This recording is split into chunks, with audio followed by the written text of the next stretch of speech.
Good to see you here, because today's discussion centers on a fascinating aspect of Park Shin Hye's career that often goes underexamined, and that is her relationship with genre selection, which reveals far more about her strategic positioning than casual viewers might initially assume.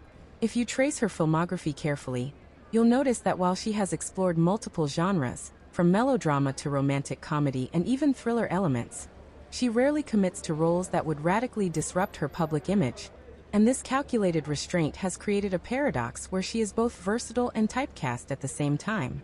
What becomes particularly interesting is how this strategy aligns with the expectations of the Korean domestic audience, where familiarity often translates into long-term loyalty, and Park Shin Hye has benefited significantly from this dynamic. However, in recent years, especially as global audiences have become more influential due to streaming platforms, there has been growing discussion about whether she should take more risks to expand her international recognition beyond her established fanbase. Some viewers, particularly in online forums, argue that her performances, while technically solid, sometimes lack the unpredictability that defines breakout global stars. Yet others counter that her consistency is precisely what makes her enduringly relevant.